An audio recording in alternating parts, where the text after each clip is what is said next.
중국 송나라 시절 어떤 농부가 밭을 갈고 있다가 희한한 광경을 보았습니다. 토끼 한 마리가 황급히 뛰어오더니 나무 그루터기에 혼자 부딪혀 죽는 것이었습니다. 공짜로 토끼 고기를 얻은 농부는 그날로 밭을 갈던 쟁기를 내팽겨치고 나무 그루터기 앞을 지키고 앉았습니다. 그러나 몇 날을 기다려도 토끼를 얻을 수 없었습니다.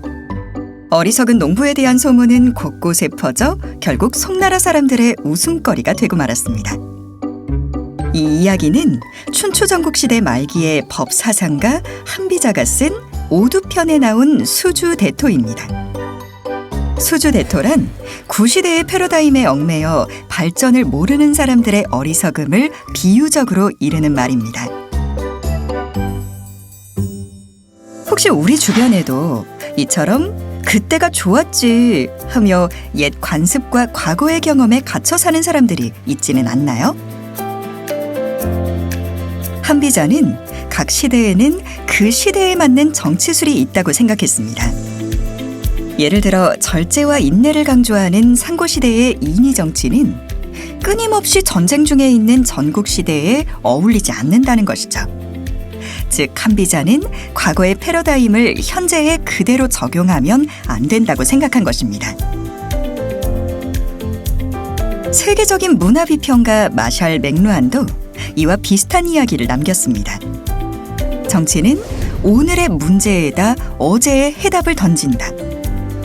이 또한 과거의 패러다임에 얽매여 현실을 바르게 보지 못하는 것을 비꼬는 말입니다. 패러다임은 한 시대의 사람들의 세상을 보는 눈 혹은 사고의 틀과 같은 인식체계를 의미하는 용어로 과학 철학자인 토마스 쿤이 자신의 저서 과학혁명의 구조에서 처음 사용하였습니다. 패러다임 자체가 시각과 틀을 의미하다 보니 패러다임이 다르면 당연히 똑같은 사물 상황도 다르게 보게 됩니다. 따라서 패러다임이 빠르게 전환되는 요즘 시기에 과거의 패러다임에 갇혀 있으면 문제를 바르게 볼 수 없게 되는 것입니다. 4차 산업혁명 시대에 진입한 이후 변화하지 못하고 문을 닫는 수많은 기업들이 바로 이러한 경우라고 할 수 있습니다. 스티븐 코비는 성공하는 사람들의 7가지 습관에서 7가지 습관보다 먼저 패러다임을 자세히 이야기합니다. 그리고 결론 부분에서도 패러다임의 전환을 내면으로부터의 변화라고 부르며 다시 한번 힘주어 강조합니다. 패러다임이 올바르게 정립되지 않으면 7가지 습관이 몸에 배어도 무의미하다고 생각했기 때문입니다. 코비는 패러다임을 지도에 비유합니다. 지도는 우리가 목적지를 찾아가는 길잡이가 됩니다. 당연히 지도가 정확해야만 우리는 원하는 목적지에 도착할 수 있습니다. 만약 확인이 어려운 과거의 지명이 그대로 있거나 잘못 표기된 지도를 가지고 있다면 우리는 열심히 가면 갈수록 오히려 목적지로부터 멀어지게 됩니다. 그리고 결국 잘못된 방향을 향해 흘린 땀과 노력은 무의미해지고 마는 것입니다.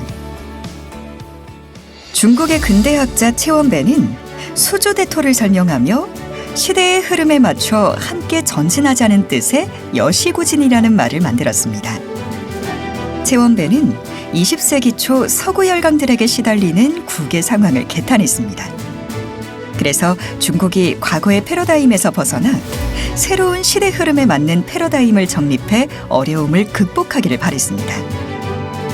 채원배의 여시구진은 단순히 시대의 흐름에 순응하며 따라가는 것이 아니라 시대 변화에 따라 창조적이고 능동적으로 적응하면서 전진해 나가는 것이었습니다.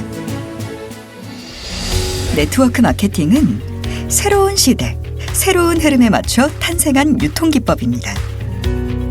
따라서 과거의 패러다임에서 벗어나 새로운 산업 생태계를 창조해 나가는 것은 모든 네트워크 마케터들의 사명이기도 합니다. 패러다임 전환의 시대, 과거에 머무느냐 아니면 이 변화를 주도해 성공으로 나아가느냐는 바로 당신의 선택에 달려 있습니다.